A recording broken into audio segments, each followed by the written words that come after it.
ప్రియ శ్రోతలు, ఈ రోజు మన పాఠం ఎఫెసీ పత్రిక 1వ అధ్యాయం 15 నుండి 19వ వచనం వరకు. సావధానంగా వినండి.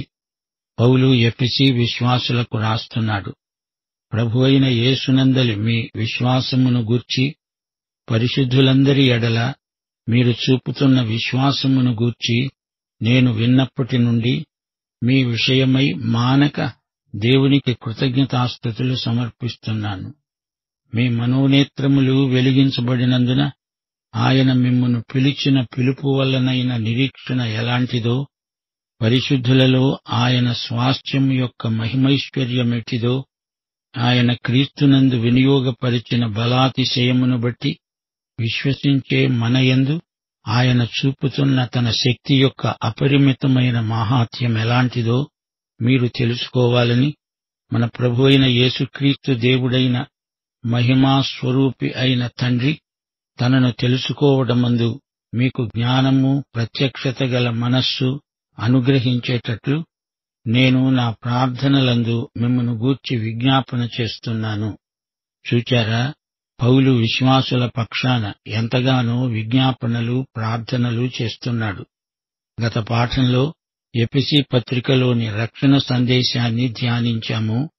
విమోచన అనే అంశం పౌలు ఎంతో ముఖ్యమైనదిగా పేర్కొన్నాడు. క్రీస్తు యొక్క రక్తం మన విమోచనకు చెల్లించబడిన వెల. ఆయన చెల్లించిన గొప్ప వెలను బట్టి మనకు పాపక్షమాపణ ప్రాప్తించింది. పాపానికి అమ్ముడు పోయిన మన వెల చెల్లించి ఆయన మనకు విడుదల ప్రసాదించాడు. పాపదాస్యంలో ఉన్న మనకు విడుదలను తన రక్తంతో కొనిపెట్టాడు. తన వినియోగం కోసం మనల్ని ప్రత్యేకించుకున్నాడు.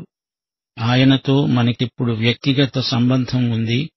మనలను స్వతంత్రులను చేయడానికే ఆయన ఇంత త్యాగం చేశాడు. నీ బాకీ అంతా ఆయన చెల్లించాడు. నీవు స్వతంత్రుడివి. ఆయనకిప్పుడు నీవేమీ బాకీ లేవు. ఆయన ఉచితంగా నీకు విడుదల కొనిపెట్టాడు. అదే కృపలో ఉన్న పరమార్థం. ఆయన తన కృపచేత నిన్ను రక్షించాడు. ఇప్పుడు నీవు ఆయనకు రుణస్థుడివి కావు.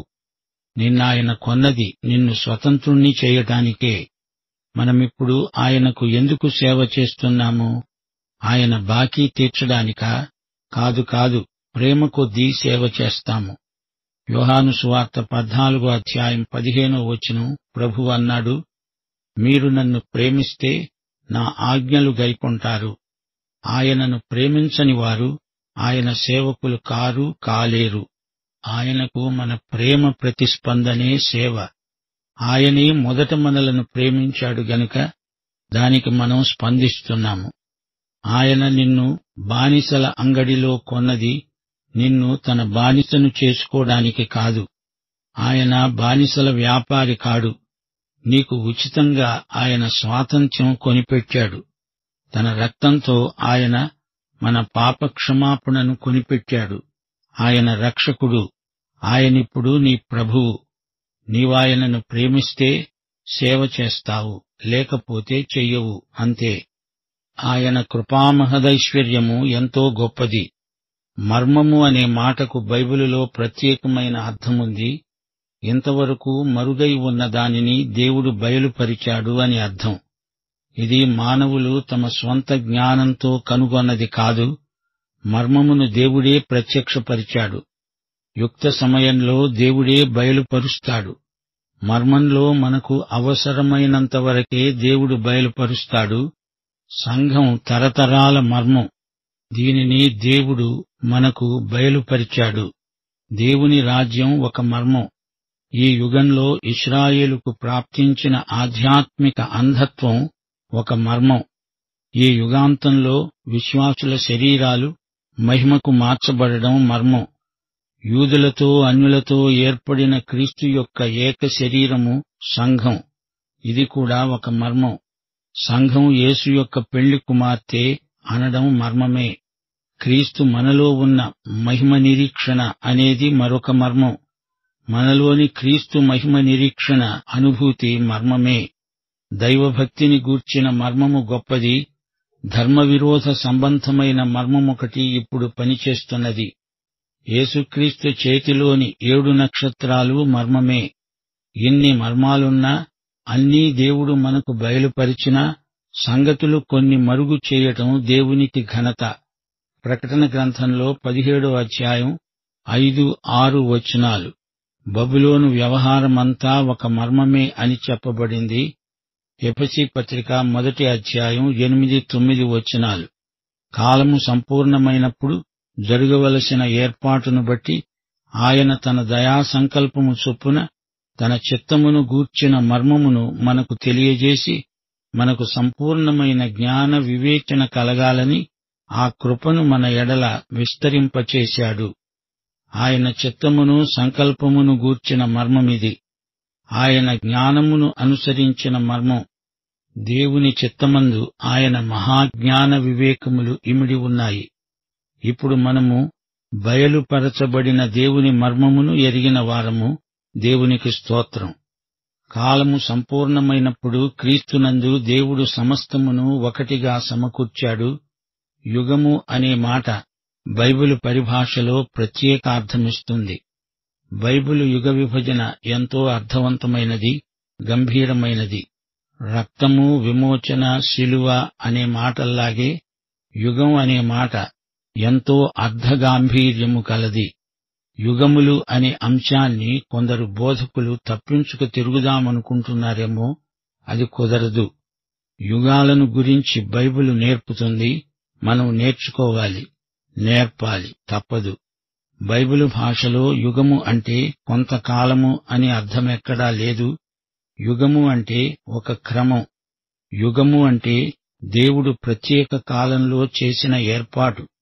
ఇది యుగధర్మమును అనుసరించిన వ్యవస్థ. కాలం కాదు, కాల విభజన కాదు. కాలము సంపూర్ణమైనప్పుడు దేవుడు చేసిన ఏర్పాటు, విధానం. దేవుడు అమలుపరచిన ఒక ప్రత్యేక క్రమం. అదే యుగధర్మమవుతుంది. యుగము కాదు, యుగమందు దేవుడు చేసిన ఏర్పాటు ఇక్కడ ప్రస్తావించబడింది. దేవుడు ఆయా యుగాలలో చేసిన ప్రత్యేక ఏర్పాటు గమనార్హమైనది. అబ్రహాము బలి అర్పించాడు, హేబెలు బలి అర్పించాడు. గాని వారి వారి కాలములు వేరుగా ఉన్నాయి. అప్పుడు గొర్రెపిల్లను తెచ్చి బలి ఇచ్చారు. ఇప్పుడు ఈ యుగధర్మం ఏర్పాటు అది కాదు. మనం ఆధ్యాత్మిక బలులర్పిస్తాము. వ్యవస్థలు మారుతూ వచ్చాయి. కాలము సంపూర్ణమైనప్పుడు అని పౌలు అంటున్నాడంటే అర్థం అదే. యేసు పరిపాలన కాలాన్ని ఈ మాట సూచిస్తుంది. ఈ కాలపు ఏర్పాటు క్రీస్తునందు చేయబడిన ఏర్పాటు చిట్టచివరిది. ఇది ముగింపు, పరిపూర్ణం. క్రీస్తునందు దేవుడు సంపూర్ణంగా మర్మాన్ని బయలుపరిచాడు. సమస్తమును దేవుడు యేసు పాదాల కిందికి తేబోతున్నాడు. ఈ రోజున క్రీస్తునందు జరుగుతున్న ఏర్పాటు ప్రత్యేకమైనది. క్రీస్తునందు ఇహపరములు ఒకటైపోయే ఏర్పాటు రాబోతోంది. క్రీస్తునందు దేవుడు గొప్ప స్వాస్థ్యమును అనుగ్రహించాడు. క్రీస్తునందు మనము సహవారసులమయ్యాము. రోమాపత్రిక 8వ అధ్యాయం 17వ వచనం ఇదే మాట అంటోంది. మనము పిల్లలమైతే వారసులము, అనగా దేవుని వారసులము. క్రీస్తుతో కూడా మహిమ పొందడానికి ఆయనతో శ్రమపడిన ఎడల క్రీస్తుతోడి వారసులము. 1 కొరింథీ 3వ అధ్యాయం 21 నుండి 23వ వచనం వరకు. కాబట్టి ఎవడూ మనుష్యుల యందు అతిశయపడకూడదు. సమస్తము మీవి. లోకమైనా, జీవమైనా, మరణమైనా, ప్రస్తుతమందున్నవి అయినా, రాబోయేవి అయినా సమస్తము మీవే. మీరు క్రీస్తువారు, క్రీస్తు దేవునివాడు. పౌలు మనవాడే, మరణం మనదే. ఇదంతా మనకిచ్చిన క్రీస్తు మనవాడే. దేవుడు మనవాడు. ఇదంతా దేవుని భవిష్య జ్ఞానం. దేవుడు నాశనానికి ఎవరినీ నిర్ణయించలేదు. దేవుడు తన మహిమైశ్వర్యానికి క్రీస్తునందు మనల్ని నిర్ణయించాడు. దేవుడు మనల్ని తన రక్తముతో విమోచించాడు. తన చిత్తమును గూర్చిన మర్మమును మనకు బయలుపరిచాడు. ఆయన మనకు గొప్ప బహుమానమిచ్చాడు. విశ్వాసి ధ్యేయం దేవుణ్ణి మహిమపరచడమే. సేవ ద్వారా ఆయన కృపామహిమకు కీర్తి కలగాలి. పౌలు పరిశుద్ధాత్మ కార్యాన్ని పేర్కొంటున్నాడు. పరిశుద్ధాత్మ మనలో నూతన జన్మ కలిగిస్తాడు. ఆయనే మనకు ఆశ్రయం, మన జీవితాలకు అర్థవంతమైన వాస్తవిక పరిమాణాన్ని చేరుస్తాడు. పరిశుద్ధాత్మ చేసేదంతా మనలో ఉండి చేస్తాడు. దేవుడు మనలో చేసిందంతా పరిశుద్ధాత్మ మనలో చేస్తాడు. నూతన జన్మకారకుడు పరిశుద్ధాత్మ. నికోదేముతో నీవు నూతన జన్మ పొందాలి అన్నాడు ప్రభువు. యేసును ఎందరు అంగీకరిస్తారో, ఆయన నామమందు విశ్వాసముంచుతారో వారు తిరిగి జన్మించి దేవుని పిల్లలవుతారు. మీరు సత్యవాక్యము విన్నారు. వినటమంటే గ్రహించడం. పౌలు సిలువ వేయబడిన క్రీస్తును ప్రకటించాడు. యూదులకు ఇది అడ్డుబండ. అయితే పిలువబడిన వారికి, యూదులకు గ్రీకులకు ఇది దేవుని శక్తి, దేవుని జ్ఞానం. పిలువబడిన వారెవరూ ఊరికే మాటల ధ్వని విన్నవారు కాదు. అది పరిశుద్ధాత్మ స్వరం. వారు ఆత్మ చెవులతో విన్న వాక్యం. విన్నవారు తిరిగి జన్మించిన వారవుతున్నారు. వారిని పుట్టించింది క్షయబీజం కాదు, అక్షయ బీజం. దేవుని వాక్య బీజమది. అది సజీవం, ఎల్లప్పుడూ నిలిచి ఉండే బీజం. దేవుని కుమారుడు నీకోసం నాకోసం చనిపోయాడు. ఆయనను నమ్మితే నీవు రక్షించబడతావు. దేవుని ఆత్మ వాక్యాన్ని హృదయానికి అన్వయిస్తాడు. అప్పుడా వ్యక్తి నమ్ముతాడు. తక్షణమే అతడు నూతన జన్మ పొందుతాడు. వినటం తరువాత విశ్వసించటం. వెంటనే నూతన జన్మ. సత్యవాక్యాన్ని విని నమ్మి రక్షించబడాలి. సత్యవాక్యం రక్షణ సువార్త. ఇది విమోచనాత్మకమైన శుభవార్త. నూతన జన్మ సువార్త. నమ్మగానే రక్షించబడగానే పరిశుద్ధాత్మ ముద్ర నీ మీద వేయబడుతుంది. పరిశుద్ధాత్మ వాగ్దానాత్మ. ఇదే పరిశుద్ధాత్మ బాప్తిస్మమంటే. వినటానికి మన చెవులు తెరిచినవాడు పరిశుద్ధాత్మ. హృదయంలో విశ్వాసం కలిగించినవాడు పరిశుద్ధాత్మ. తానే ఒక ముద్రగా నీ మీద ముద్రించబడినవాడు పరిశుద్ధాత్మే. మరచిపోకండి, మన ముద్ర పరిశుద్ధాత్మే. తండ్రి కుమారుడు కలిసి పరిశుద్ధాత్మను పంపారని మా శ్రోతలు గుర్తుంచుకోవాలి. నూతన జన్మనిచ్చి పరిశుద్ధాత్మే మనకు ముద్ర అవుతున్నాడు. ఆమోద ముద్ర, అధికార ముద్ర. హృదయం మీద దేవుని ముద్రే పరిశుద్ధాత్మ. పరిశుద్ధాత్మ ద్వారానే రక్షణ ఆంతరంగిక ఉద్యమమవుతుంది. దస్తావేజులపై సర్కారు ముద్ర ఉంటుంది. అది అధికారానికి సూచన. యోహాను సువార్త 3:33 ఆయన సాక్ష్యమును అంగీకరించినవాడు దేవుడు సత్యవంతుడు అనే మాటకు ముద్ర వేసి ఉన్నాడు. అవును, దేవుడు విశ్వాసి జీవితం మీద ముద్ర వేసి ఉన్నాడు. ముద్ర యాజమాన్యాన్ని చూపుతుంది. దేవుని సంఘ కట్టడం మీద ముద్ర ఉంది. ప్రభువు తన వారిని ఎరుగును. ప్రభువు నామమును ఒప్పుకొనే ప్రతి ఒక్కడూ దుర్నీతి నుండి తొలగిపోవాలి అనే ముద్ర దానిమీద ఉంది. దుర్నీతికి దూరంగా ఉన్న వారికే ఈ ముద్ర ఉంటుంది. విమోచన దినము వరకు మనము ముద్రించబడి ఉన్నాము. పరిశుద్ధాత్మ సంఘ వధువును యేసు వరునికి అప్పగించే రోజు వస్తుంది. ఆ రోజు వరకు మన మీద పరిశుద్ధాత్మ ముద్ర ఉంటుంది. పరిశుద్ధాత్మ సంచకరువు, అనగా బయానా చెల్లింపు. మన స్వాస్థ్యానికి చెల్లించబడిన బయానా పరిశుద్ధాత్మ. పూర్తి చెల్లింపు వరకు ఈ ముద్ర అమలులో ఉంటుంది. ఇదంతా దేవుని మహిమకు కీర్తి. వారి విశ్వాసాన్ని, ప్రేమను పౌలు ఎంతో ప్రశంసిస్తున్నాడు. విశ్వాసులలో యథార్థమైన ప్రేమ ఉంది. వారి ప్రేమ విశ్వాసం మీద ఆధారపడి ఉంది. యేసు ప్రభు ఎఫెసీ సంఘానికి రాస్తూ ఆ సంఘంలో తన పట్ల వారికి ఉన్న ప్రథమ ప్రేమను పేర్కొన్నాడు. పౌలు వారి ప్రేమను, విశ్వాసాన్ని ఉగ్గడిస్తున్నాడు. వీరిని బట్టి దేవునికి కృతజ్ఞతలు వ్యక్తం చేస్తున్నాడు. కృతజ్ఞత కూటాలు తరచుగా జరుగుతూ ఉండాలి. ప్రతి మంచి లక్షణానికి సంఘం పక్షంగా దేవునికి కృతజ్ఞతలు చెప్పుకుంటూ ఉండాలి. పౌలు జీవితమంతా దేవునికి కృతజ్ఞతా సమర్పణే. పేరు పేరు వరసన పౌలు సంఘస్థుల కోసం వారి విశ్వాస ప్రేమలను బట్టి దేవునికి కృతజ్ఞతలు వెలిబుచ్చుతున్నాడు. పౌలు ప్రార్థనాంశాలు భౌతికమైనవి కావు, అన్నీ ఆత్మ సంబంధమైన అంశాలే. సంఘం క్రీస్తు శరీరం. తండ్రి అయిన దేవుడు ఈ సంఘ నిర్మాత. కుమారుడు దాని వెల చెల్లించాడు. పరిశుద్ధాత్మ సంఘాన్ని కాపాడుతున్నాడు. పరిశుద్ధాత్మ వారి ఉపాధ్యాయుడు. దేవుని వాక్య మర్మాలను వారికి బయలుపరుస్తున్నాడు. వాక్యమందలి మర్మాలను పరిశుద్ధాత్మ వెలుగులోనే మనం తేటగా చూడగలం. పరిశుద్ధాత్మ జ్ఞానాత్మ, ప్రత్యక్షాత్మ. దేవుని వాక్యానికి మన ఆత్మ చెవులను, ఆత్మనేత్రాలను తెరిచేవాడు పరిశుద్ధాత్మే. వాక్యాన్ని మనకు నేర్పేవాడు పరిశుద్ధాత్మే. ఆయనే మన మహామహోపాధ్యాయుడు. మన హృదయనేత్రాలను వెలిగించేవాడు పరిశుద్ధాత్మే. మనోనేత్రాలు కాదు, హృదయనేత్రాలను పరిశుద్ధాత్మ తెరుస్తాడు. బైబిలు మానసిక జ్ఞానం కాదు, ఆత్మజ్ఞానం. రోమాపత్రిక 10వ అధ్యాయం 9-10 వచనాలు ఏమంటున్నాయి? యేసుని ప్రభువని నోటితో ఒప్పుకొని దేవుడాయనను మృతులలో నుండి లేపాడని హృదయమందు విశ్వసిస్తే నీవు రక్షించబడతావు. నీతి కలుగునట్లు మనుష్యుడు హృదయములో విశ్వసిస్తాడు, రక్షణ కలిగేటట్లు నోటితో ఒప్పుకుంటాడు. దేవుని ఆత్మ లేకుండా ఎవ్వడూ ఆధ్యాత్మిక విషయాలను వివేచించజాలడు. 1 కొరింథీ 2వ అధ్యాయం 9-10 వచనాలు ఇదే మాట అంటున్నాయి.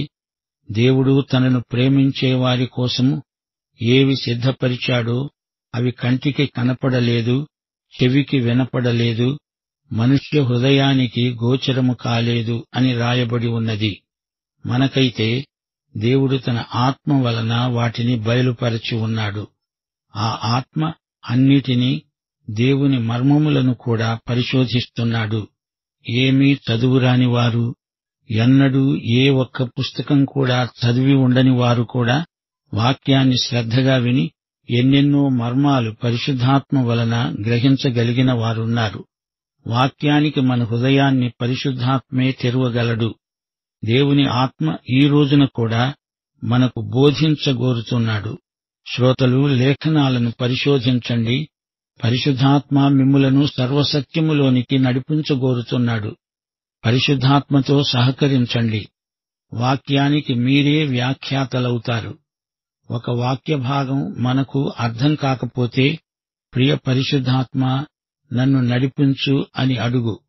పిలుపు వల్ల నిరీక్షణ. పరిశుద్ధుల స్వాస్థ్యములోని మహిమైశ్వర్యం ఎలాంటిదో పరిశుద్ధాత్మ సాయంతో మీరు చూడగలుగుతారు. క్రీస్తునందు మనకు స్వాస్థ్యమున్నది. ఉదాహరణకు కనాను దేశముంది. అది దేవునికి చెంది ఉన్నది. దానిని దేవుడు ఇశ్రాయేలుకు ఇచ్చాడు. అది ఇశ్రాయేలుకు ఇవ్వబడినా వారు దాన్ని స్వతంత్రించుకోవలసి వచ్చింది. ఒకానొక రోజున కానాను అంతా, ఇశ్రాయేలీయులందర్నీ దేవుడు స్వతంత్రించుకోబోతున్నాడు. ఈ రోజున మనం ఆయన సంఘం. దేవుడు తన బిడ్డల ద్వారా పనిచేస్తున్నాడు. ఒకరోజు త్వరలో రాబోతోంది. మనం ఆయనతో కలిసి పరిపాలిస్తాము. దేవుడు క్రీస్తునందు వినియోగపరచిన బలాతిశయం. దాన్ని బట్టి మనం ఆయన యందు విశ్వసిస్తున్నాము. ఆయన మన యందు తన శక్తి యొక్క అపరిమితమైన మహాత్యాన్ని చూపుతున్నాడు. మన తండ్రి అయిన దేవుణ్ణి మనం తెలుసుకోవడానికి మనకు జ్ఞానము, ప్రత్యక్షత గల మనస్సును దేవుడే మనకివ్వాలి. మన ప్రభు అయిన యేసుక్రీస్తు దేవుడాయన, మహిమాస్వరూపి అయిన మన తండ్రి. దేవుని యొక్క శక్తి ఎంత అపరిమితం, ఎంత మహాత్యము గలది. శ్రోతలు వింటున్నారా? విశ్వాసులలో ఉన్న పరిశుద్ధాత్మ వారికి జ్ఞానయుక్తమైన మనసివ్వాలని పౌలు వారి పక్షాన విజ్ఞాపన చేస్తున్నాడు. వారి ఆత్మలు జ్ఞానపూర్ణమవ్వాలని, దేవుని వాక్యములోని గంభీరమైన మర్మాలను వారు అర్థం చేసుకోవాలని ప్రార్థిస్తున్నాడు. వారు దేవుణ్ణి గురించి ఇంకా లోతుగా తెలుసుకోవాలని పౌలు కోరిక. ప్రతి విశ్వాసి దేవుణ్ణి వ్యక్తిగతంగా అనుభవించాలి. దేవుని ప్రత్యక్షాన్ని అనుభవించే పరిపక్వత వారికి రావాలి. దేవుడు తనను తానే బయలుపరుచుకున్నాడు. క్రీస్తునందు ఆ ప్రత్యక్షాన్ని గాఢంగా మనం అనుభవించడానికి పరిశుద్ధాత్మ మనలోనే ఉండి మనకు సహాయం చేయడానికి సిద్ధంగా ఉన్నాడు. మత్తయి సువార్త 11వ అధ్యాయం 27వ వచనంలో యేసు ప్రభువు తన ప్రత్యక్షాన్ని గురించి క్లుప్తంగా 2 మాటల్లో చెప్పాడు. తండ్రిగాక ఎవరూ కుమారుణ్ణి ఎరగరు, కుమారుడుగాక కుమారుడెవనికి ఆయనను బయలుపరచనుద్దేశించాడో వాడుగాక మరి ఎవడూ తండ్రిని ఎరుగడు. పరిశుద్ధాత్మ ద్వారా తండ్రి కుమారుల ప్రత్యక్షం మనకు కలగడం మన భాగ్యమే. ఆధ్యాత్మిక నేత్రాలు మాత్రమే అదృశ్య విషయాలను చూడగలుగుతాయి. అవిశ్వాసుల మనోనేత్రాలకు సైతాను గుడ్డితనం కలిగిస్తాడు. విశ్వాసులకు క్రీస్తునందు వారసత్వమున్నది. ప్రియ శ్రోతలు వింటున్నారా? క్రీస్తు పట్ల ప్రభుభక్తి, తోటి విశ్వాసుల పట్ల ప్రేమ దేవుని బిడ్డలకు ఉండి తీరాల్సిన 2 లక్షణాలు. దైవభక్తి కలిగి మనుషులను ప్రేమించలేని వారే కపట భక్తులు, వేషధారులు. దైవభక్తి మాకుంది, మాకు ప్రజలతో ఏం పని అనుకునేవారి భక్తి కేవలం బూటకం. యేసును ప్రేమించేవారు యేసు ఎవరి కోసం చనిపోయాడో ఆ ప్రజలను ప్రేమించడానికి బద్ధులై ఉన్నారు. ప్రియ శ్రోతలు, ముగింపులో ఒక్క మాట. క్రీస్తునందు విశ్వాసులకు సమస్త ఆశీస్సులు ఉన్నాయి. దేవుడు వారిని ఏర్పరచుకున్నాడు. పాపక్షమాపణ అనుభూతి ఉంది. దేవుని మర్మాలు వీరికి బయలుపరచబడ్డాయి. దేవుని స్వాస్థ్యం వీరికుంది. పరిశుద్ధాత్మ వీరిలో నివాసం చేస్తున్నాడు. ప్రియశ్రోత, నీవు రక్షించబడ్డావా? యేసుక్రీస్తునందు ఎడతెగక ఆధ్యాత్మిక శీలంతో ఉన్నత స్థాయిలో జీవిస్తున్నావా? అయితే ఈ పాఠమంతా నీకోసమే. ప్రభువైన యేసుక్రీస్తు వారి దివ్యకృప, తండ్రి అయిన దేవుని పరమప్రేమ, పరిశుద్ధాత్మ యొక్క అన్యోన్య సహవాసము మనకందరికీ సదాకాలము తోడై ఉండునుగాక. ఆమేన్.